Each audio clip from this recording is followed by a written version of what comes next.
Hello everyone, DM Gashbad here, and I am starting something new today. I am starting a run-through of the game Gloomhaven, Jaws of the Lion. This is a cooperative dungeon crawl adventure game for 1 through 4 players. I will be playing this solo. I've actually been playing regular Gloomhaven with my gaming group for, 1.5 to 2 years. At first I was resistant to it for a couple of reasons. I still think of myself as primarily a miniature gamer, war gamer, role-playing gamer even, but I haven't really moved that much into board games, and this is definitely more on the board game side of things. It's also got some heavy abstraction, some heavy card mechanics. The models are, well, they're not great. And of course I love Warhammer Quest, so my thought was always when they're talking about Gloomhaven was, it sounds like Warhammer Quest, why can't I just play Warhammer Quest? Well, sometimes you have to do the things that the gaming group wants to do, and honestly, over time, I have grown to like Gloomhaven quite a bit. So eventually, I decided to bite the bullet and get my own copy of the starter game, Jaws of the Lion. Compared to a lot of other games, Gloomhaven is actually really affordable. It's mostly card pieces, there are some small plastic miniatures in them. But Jaws of the Lion is real cheap. I got it at the Target website for $40. And if regular Gloomhaven can keep our group going for over a year, then I think I'm going to get my money's worth for this. So for those of you who aren't familiar, Jaws of the Lion is kind of a trimmed down sort of prequel / expansion / introduction to the regular Gloomhaven game. You only have 4 characters in the box, and for solo play they recommend you use 2. So for my campaign I have chosen the Quatryl Demolitionist and the Inox Hatchet. And I apologize for this because I know there are other YouTube videos out there where people are playing through the game solo using those exact same 2 characters. It would have been better if I had chosen the other 2 characters, either the Void Warden or the Red Guard. But the thing is, my first character for Gloomhaven was the Quatryl Tinkerer, which I loved. He was by far the worst character that I've played in the game, but still I have a soft spot for the Quatryl, and when they have a character which seems to be a combination of the Quatryl Tinkerer and the Savis Cragheart, sounds fantastic to me. I'm not gonna not use that character. The other one I went back and forth on. I think the Red Guard could have been fun. I didn't want to use the Void Warden, just seemed a little too generic. I just wasn't interested in having a healer wizardry support type in these 2 character games. But I was tempted by the Red Guard, but I just couldn't get away from the Hatchet's awesome hat. The guy just seemed to have a lot of style, so in the end I went for the characters that appealed the most to me personally. I'm sorry that there are other channels on YouTube that are doing the same thing. Hopefully you'll see something a little bit different, but this is what I'm going with. But speaking of different, you may notice that I'm not using the models from the actual Gloomhaven game. I'm using old Warhammer Fantasy models. Why is this? Number 1, it's tradition. When we first started playing the regular Gloomhaven game, I didn't own a copy of the game, but I wanted my own painted model. So since I didn't have access to the models that actually came in the game, I decided I was going to take a model from my Warhammer Fantasy collection, paint them up to represent kind of sort of what they're like on the Gloomhaven game, and I was going to use that. So I'm sort of just sticking with this tradition. I want to keep going with that.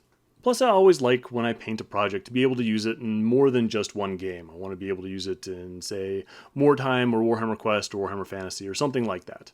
And the other reason is that, honestly, the models that come with the Gloomhaven game, they're not great. I just can't get that enthusiastic about painting them, so I did this instead. So you see here, I've got my 2 characters. I've got my Quatryl Demolitionist, Verdia, and I've got my Inox Hunter, Hugo Chasseur. The Demolitionist is made from the plastic skink chief from the Stegodon kit, mixed in with a bunch of arms and legs from the plastic Black Orcs. He also has a dwarf miner backpack on his back. He's kind of like he's wearing the old armor of the gods. I think that was a Lizardman magic item you used to be able to get. Basically, if you wanted a Lizardman in Space Marine armor. The species in Gloomhaven are a little bit tricky to figure out. I can't quite get a handle on them. They're not exactly your standard fantasy tropes. As far as I can tell, the Quatryl are sort of this humanoid, koboldy, bird, lizard creature. I thought the Lizardmen skinks were the closest things to those, so that's what I'm going with. The Inox are also a little bit hard to figure out. They're kind of big and monstrous and they have horns, so I went with Beastmen. Specifically, I went with a really old metal Beastman. I replaced the little throwing spear that he had with another hatchet, but he absolutely had to have that awesome hat. So I went and made a hat using the top of the hood of a Night Goblin, along with a little green stuff and some horns from a Chaos Warrior. And since I've gone to the trouble of painting up models to represent my characters, I figured I might as well try and do the obstacles as well, the little bits of terrain that you use on the map. They provide you with little card cutouts that you can use. They work fine, but I want to convince myself that I'm playing a miniature game more than a board game, so I went and made some of the obstacles that we use in this first scenario. Basically, we have 2 little rock clusters and 2 stake barricades. The stake barricades come from the old Warcry box, which brings the grand total of things that I've painted from that box to 3. They're great models, I just haven't had a whole lot of reason to paint them up, but I like that I'm moving through these. I like that this is giving me an excuse to paint some of this stuff up, because they are really nice. The rocks are real simple. I just cut out a rough hexagonal shape from plasticard, and then I put some of that polystyrene foam, that condensed blue stuff, pink stuff in my case. Anyway, I just carved that up to look like rocks, added on a little spackle and sand to the base. Painted up, I like how it looks. I thought about doing this a long time ago when I was playing my Cragheart because he kept making obstacles and throwing them around. I really wanted my own rocks to toss, but I never got around to it. Well, now I'm actually going to try. So I'm going to try and keep up with the painting and modeling for this project. I'm going to try and have models for the bad guys. I'm going to try and have models for all the obstacles. If you have any questions about what I used or how I did any of this stuff, let me know. Otherwise, we're going to move on. So here we have Roadside Ambush all set up and ready to go. Gloomhaven Jaws of the Lion combines the how-to playbook and the map that the scenarios are played on in one book. So you just open it up to the scenario that you're using, you put your models on the little map on there, it's got a lot of the information that you need printed right there, and you're off and running. So you can see in this scenario, my guys are on the way back to town, the town of Gloomhaven. We've been attacked on the way there by these things called Vermling Raiders, who are Skaven. They're just Ratmen, so that's what I'm using. There are 3 regular Vermlings and 1 elite, so I'm using a Skaven champion for the elite guy. When you use the card counters, they all have little numbers on them, so you know the order that they activate in. I don't think it's going to matter in this scenario because it's such a small game, but if it does matter, the numbers are just going to be 1 through 4 from left to right. This is going to be a real quick, real simple scenario. This is a learn to play guide. So we're not using all the rules that we will be using in Jaws of the Lion, they're just introducing us to some of the mechanics. With that in mind, I think this is going to be really easy. I don't think you can lose this scenario if you try. It's just about learning how to play the game. You don't even gain experience or money or anything for doing this. The first thing that I have to do is decide where my characters deploy. You can see the back 4 hexes all the way on the left have those little blue squares on them. Those indicate the places that I can start the game. I know that if I start as far back as I can, the Vermlings won't be able to attack me in the first round because they only move 1 hex. So I'm going to sit all the way back on the left. Now we come to the important part. Every character in Gloomhaven does stuff with their hand of cards. In my case, both of my characters have a hand of 6 cards, and on these cards are all these abilities that they can do in a turn. Every turn you have to choose 2 cards for every character. Every card has a number. You choose one of those numbers. That determines the initiative, the time when you act in each round. Because this is a simple get to know the rules kind of things, the bad guy behaviors are set. Normally they would have their own cards that they would draw to determine what they're going to do and when they're going to do it in their round, but for this introductory game, they're going to act on initiative 50, they're going to move towards the closest guy by the shortest possible route, and they're going to attack them in melee combat. This gives me a gigantic advantage. I know exactly what they're going to do and when they're going to do it. So I know that they're going to act on initiative 50, I know they can't reach me, so I choose cards that have an initiative after 50. All the bad guys are going to walk towards me, and then I am going to go later in the round, I'm going to move forward, and I'm going to hopefully kill the lead Skaven/Vermling, and I don't think there's going to be much they can do about it. So Verdia, my Demolitionist, chooses Piston Punch and Implode, those 2 cards, and I choose the initiative of 88. And Hugo, my Hatchet, chooses Stopping Power and Disorienting Barrage for initiative of 51. So it's the first turn. What a big surprise. The Vermlings are going first. They activate on initiative 50. They all move forward 1 hex and can't do anything else.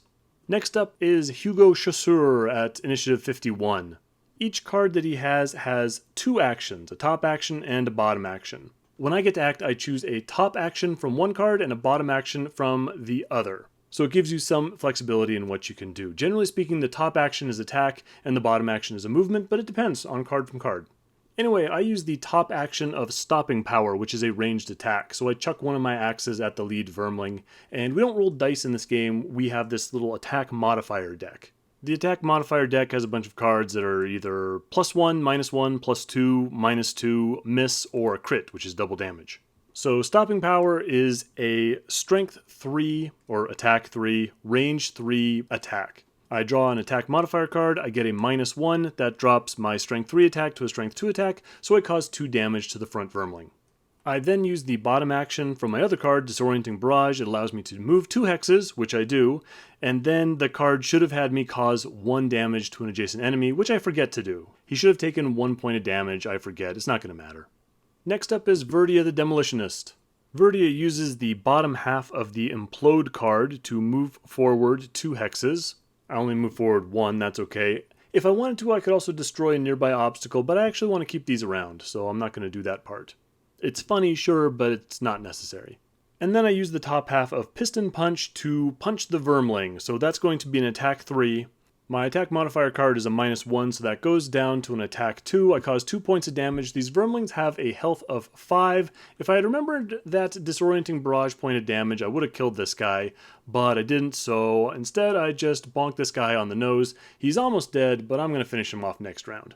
So it's a new round, and I want to go first this time. I want to finish off this Vermling before he has a chance to hit me. So Verdia chooses 1-2 punch and knock out the support for an initiative of 20, and Hugo chooses second wind and center mass for an initiative of 24. Verdia goes first and uses the 1-2 punch. That gives her an attack of 2, followed up by an attack of 1. The thing only has 1 health remaining, so I'm going to draw my attack modifier card as a +2. I KO him with my first hit, and so that guy's gone. I now choose the bottom action of the knock out the support, which means I get to move 2 hexes and destroy an adjacent obstacle. So I wreck that box and I get all powered up from doing it. I just get super fired up. I love destroying obstacles. So I remove that piece of terrain from the board and I strengthen myself, which means that every time I attack for this round and the next round, I can draw 2 attack modifier cards and pick the one I like. So next is Hugo. Hugo's using the bottom action from Second Wind. That'll allow him to move up to 5 hexes. I only need to move him 2. I now use the top action from Center Mass, which again is attack 3, range 3. Hugo does one thing, but he does it well. Especially because he draws his attack modifier card and it's the crit, so that does double damage. So he's going to do 6 points of damage to that elite Vermling Raider. The Elite Vermling Raider is exactly like the normal Vermling Raiders, only he has 10 health instead of 5. But that just took a giant chunk out of him, so he's not nearly as threatening. Also, when you draw a crit or a miss from your attack modifier deck, at the end of the round you have to shuffle your attack modifier deck, so I have to go and do that at the end of the round. But next we have the Vermlings, those poor dumb Vermlings. All they can do is move forward 1 hex and not come into contact with us. It's a new round, and both of my characters only have 2 cards left in their hand, so it's not much of a choice as to what to do here. Verdia is going to go with the Big One and Explosive Blitz for an initiative of 19, and Hugo is going to do Double Throw and Close Cuts for an initiative of 25. So we're still going to act before the Vermlings. So first act is Verdia, who is still all fired up because she wrecked that rock the turn before. The bottom action of Explosive Blitz allows her to move up to 4 hexes. She's only going to move 3. And then she's going to use the top action from the Big One, which allows me to target 2 models with an attack 2 at range 2. So I'm going to throw some rocks at the Elite Vermling and the one behind him. First I'll attack the Elite. I draw 2 modifier cards. I get a +1 and a +0, so I choose the +1. So that's going to do a total of 3 damage to it. It only has 1 health remaining. And then I draw a -1 and a +0 on the other Vermling, so I choose the +0, I do 2 points of damage to that. Good job, Verdia. Next, Hugo is going to use the top action on Double Throw. So again, he gets to target 2 models with this attack. It's attack 2, range 3. He really hates this Elite Vermling. He throws the hatchet in the thing's other eye, gets the attack modifier of the crit again. The thing only had 1 damage left, but well, he did 4 damage, so that thing is really, really dead. Unfortunately, he drew the miss for the Vermling behind it, so he does no damage. So that guy is still alive, and I'll actually get to attack this round. Hugo then uses the bottom action of Close Cuts. That allows me to move up to 4 hexes. He moves 2 hexes and shields himself behind the angry lizard man. So now it's the Vermlings' turn, and they actually get to do something. So that first Vermling moves 1 hex into contact with Verdia, throws its attack. It is attack 2, it draws from its own attack modifier deck, and it gets a +0, so it just does a nice straightforward 2 points of damage to my Quatryl. The Demolitionist has 8 health, so it's down to 6, I'm not worried. The other Vermling just chugs forward a little bit, trying to get around those obstacles. So now both characters have used all the cards in their hand, and so it's time for a short rest. During a short rest, you take all the cards from your discard pile, you shuffle them up, and you lose one of them. So the card you lose can't be used anymore. Your hand goes down to 5 cards. If you run out of health or if you run out of cards, then you lose. Your guy has been exhausted and takes no further part in the game. So on the random draw, Hugo loses the card Stopping Power, Verdia uses the card Piston Punch, that's fine. For the new round, Verdia is going to choose 1-2 punch and knock out the support and take the initiative of 20. Hugo is going to use double throw and center mass for an initiative of 24. Verdia is up first. She's going to use the bottom action of knock out the support. She doesn't have to use the move part of it, but she is going to destroy that barricade and strengthen herself again. You go, Verdia, you wreck stuff. So now she's got advantage on both of her attacks from 1-2 punch. This guy's in a lot of trouble. Sure enough, on her very first attack at attack 2, she gets the crits, the double. She also draws a -1. We obviously choose the crit, so it does 4 damage and just punches that guy's head clean off. We're now over to Hugo. Hugo's going to use the bottom action of double throw, which is not a movement. So instead, he stays where he is, and he adds +1 attack to all of his attacks this round. So then he takes the top action of center mass, which is an attack 3, range 3, just takes a mighty throw with his hatchet at that last Vermling. Our attack modifier card is +0, but we do get a +1 for the bottom action of double throw, so that's going to be 4 points of damage to that guy. He's hanging on by a thread, and this game is all but done. That poor Vermling's turn, he just can't take the hint and continues to move towards my guys. New round, going to be the last round. Verdia chooses Implode and Explosive Blitz for an initiative of 19. Hugo chooses Disorienting Barrage and Second Wind, just beating Verdia for the honor of the kill with an initiative of 18. This time I get the bottom action of Disorienting Barrage correct. Hugo moves forward, causes 1 automatic point of damage to an enemy that he is adjacent to, so that's 1 point of damage to that last Vermling. Vermling dies, and we are big old Gloomhaven heroes. So like I said, this was not meant to be a challenging scenario. This was just here to start learning how the rules work. There are some changes apparently between the rules for Gloomhaven and Jaws of the Lion, so I'm going to go through this as carefully as I can to make sure I don't do anything wrong. So now we access a new scenario on the Gloomhaven map, put a little sticker on the map chart. I'm going to use some different cards for the next scenario. I got to paint up a couple more things, and we're going to keep going. Before we end, I want to just share a quick Gloomhaven story. You can skip this if you want, but there's a moral at the end, so you never know. Anyway, my favorite game store, Junction Games in Rocklin, California, they closed down over a year ago, so I was looking around for a new game store, so I tried out Game Castle in Sacramento. I'm wandering around the store, seems nice enough, and there's another customer there who comes up and starts talking to me. He's kind of like, hey, what you doing? You know, what kind of games do you play? That kind of thing. And I got to admit, I'm not the best game ambassador. I'm really an introvert. I'm not in these places to talk to people a whole lot of times. So I just kind of try and give the guy a big brush off. I kind of give him short answers, you know, I play this and whatever, and as soon as I can find a way to move away. It's nothing personal, I'm just not a big outgoing guy. He was trying to be nice, but anyway, a couple minutes later, the employees in the store say, hey, guess what? There's a celebrity in the store. And they say, oh, really? Yeah, we should get his autograph. And I have to admit, as terrible as this is, part of me is thinking, oh, are they talking about me? Do they recognize my voice from this illustrious YouTube channel that I have? Nah, I figured that was pretty unlikely, but it turns out they were talking about the guy who came up and started talking to me. Turns out he actually works for the game company that makes Gloomhaven. He is part of the team that produces it.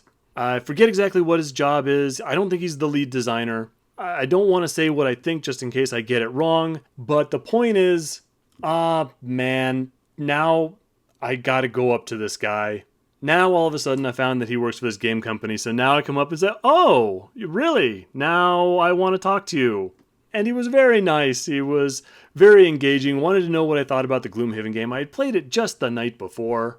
But I felt kind of bad, I felt kind of guilty that before I knew this guy actually worked for a game company for a game that I played, I just wanted to get away from him, and then only came up to talk to him when he was trying to engage with me after I found out who he was.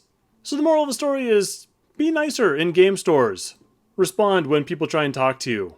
There might be something really interesting about them. Anyway, that's my story. Thanks for listening. Leave any questions, comments, concerns in the comment section below.